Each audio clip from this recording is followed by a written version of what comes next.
that some children of the villagers, with the help of the judiciary or other strategies, displace people who have been living there for 20, 40 or even 60 years on the grounds that their parents were owners of the land.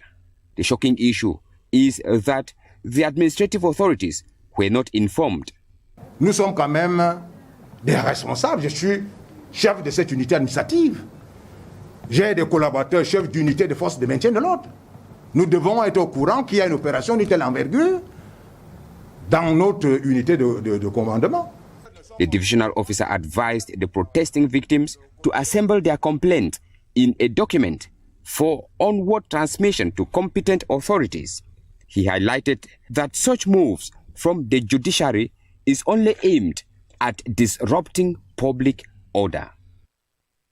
On to other news stories. In Cameroon, the Minister of Tourism and Leisure has been in the Adamawa region, where he met with his counterparts or stakeholders in the domain of tourism to commemorate the 2021 World Tourism Day. Under the theme, No to Sex Tourism, a crime without borders, they jointly condemned the act of sex tourism, which is gaining grounds in Cameroon. Details of this with Ekokobe Remy Carol.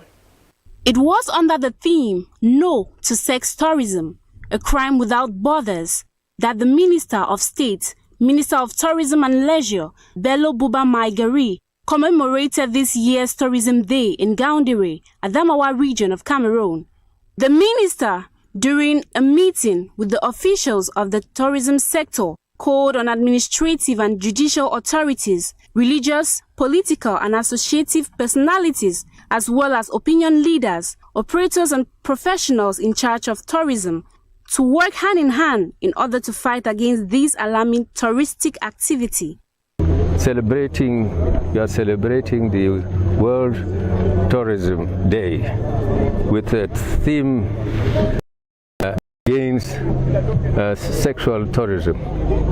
We will organize seminars to sensitize them so as to keep the tourism responsible as possible. Tourism is one of the major activities in Cameroon which contributes to more than 3% of the economy's public investment budget. Sex tourism refers to the practice of traveling to different countries with the intention of engaging in sexual activities for money, and in Cameroon, it is illegal. This has become an alarming phenomenon in Cameroon, and victims are mostly naive youths. Still in the Adamawa region of Cameroon, some former pupils have received prizes of excellence following their outstanding performance in the 2020 edition of official examinations for primary schools in Cameroon. The prizes are meant to motivate the girls to work harder in school, but equally to encourage parents to send their children to school, and notably the female ones. Once again, Ekokobe Remy Carol. An award ceremony was held yesterday in the Adamawa region to give prizes to the outstanding female pupils of primary schools in that area. This ceremony was chaired by the Inspector General of Regional Services in the presence of the Regional Delegate for Basic Education. The initiative to award these girls with best results in the Adamawa came from the Ministry of Basic Education. We say thank you to the Minister of Basic Education for this innovative act, because we are inside a region where parents used to send a girl child in the very early in the marriage. Aishatu Asraf Bobo and Donchi Zamfak Manuela are two of the pupils who were awarded prizes based on their performances in last year's Fair School Living Certificate and Certificat d'études primaires, respectively. Their parents and teachers were present to share the moment with their laureates and express joy and pride for them. I was very happy and I wanted to thank the President of the Republic, the Minister of Basic Education and the government of Cameroon, and also my parents for sending me in school. If not of them, I could not get this prize today. Merci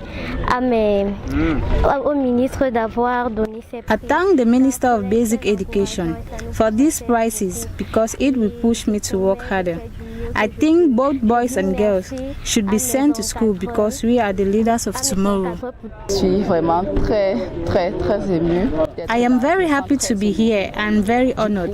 I will thank God because as a teacher, the work we do is not really valued. So I am happy that my people receive this big prize.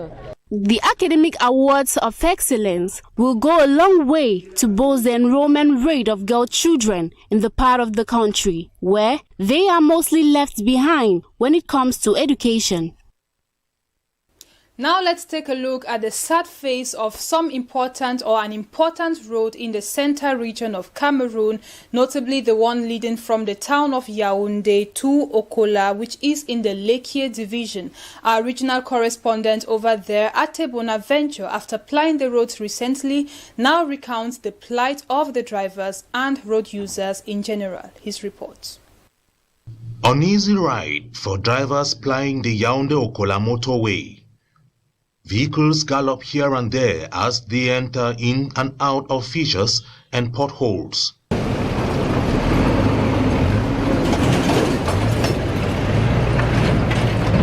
From Colbison to Zamangwe, passing through Karamba and Dagobert neighborhoods, the obstacles vary in shape and size. We are having tough times on the Yaounde-Okola highway. The deplorable condition of the road is affecting us negatively, coupled with the numerous checkpoints that extort money from us daily. The angry transporters say there is no need paying tax to authorities when they cannot benefit from good roads. This driver says he prefers to end his journey at Zamangwe because he doesn't want to damage his vehicle in mud or in a more developed fissure. According to local sources, several field works have been carried out on this stretch of road that links the Mfundi and the Lekkie divisions in the central region by state authorities. They are still hoping to see the beginning of repair works. You have seen for yourself that moving from Colbison to Elik Ambassa is a very difficult journey due to the poor state of roads. They even told us that Razel was to do maintenance work on the affected roads. Inhabitants along the affected runways sometimes use laterites to fill the potholes, but it's just a temporary solution that degrades in a short while. Away with local stories, we now move on to foreign news stories to round up this edition of the news. In Mali, France has suspended its military operations in the country with Malian forces while awaiting a guarantee of the return to civilian rule in the country. And the Democratic Republic of Congo has extended the state of emergency by 15 days in the eastern part of the country hit by violence. Let's get details of this with Rogea Tububa. In its strongest reaction yet to last week's coup in Mali, France has suspended its joint military operations with Malian forces, awaiting guarantees that civilians return to positions of power. The decision comes after Mali's military strongman Assimi Goïta ousted the country's civilian transition president and prime minister last week in what French leader Emmanuel Macron has called a coup d'etat. The move sparked diplomatic uproar, prompting the African Union and the Economic Community of West African States to suspend Mali. France's armed forces declared that requirements and red lines have been set by ECOWAS and the African Union to clarify the framework for the political transition in Mali. Both Mali and France played key roles in the fight against jihadist insurgents in the Sahel region. France, the former colonial power, has about 5,100 soldiers in the region under its so-called Operation Barkhane which spans 5 countries in the Sahel. According to the ministry, French forces will continue to operate in the country separately, and the decision will be reassessed in the coming days. The martial law has been extended for 15 days as attacks by rebels continue in the region that saw the volcanic eruption last month. Politicians in the Democratic Republic of Congo voted to extend the law in the restless east of the country for 15 days, a month after they replaced civilian authorities with military administration in the North Kivu and Ituri provinces. Violence has been endemic in the Democratic Republic of Congo's eastern regions since the official end of the civil war in 2003. According to United Nations figures, the May 22nd eruption sent rivers of lava outside the city of Goma, killing at least 31 people and leaving 20,000 homeless. The state of siege also failed to prevent the killing of at least 53 people by rebel fighters on Monday, potentially the worst night of violence the area has seen in at least 4 years. The Kivu Security Tracker, a respected non-governmental organization that monitors violence in Eastern Democratic Republic of Congo, declared 12 people had been executed. That's the end of the news with me, Cynthia Ngwemo, for DBS Television. It rounded it up for this week, but as from Monday, you shall have fresh editions with me again, same time, still on DBS Television. Until then, have a great weekend with us. See you on Monday.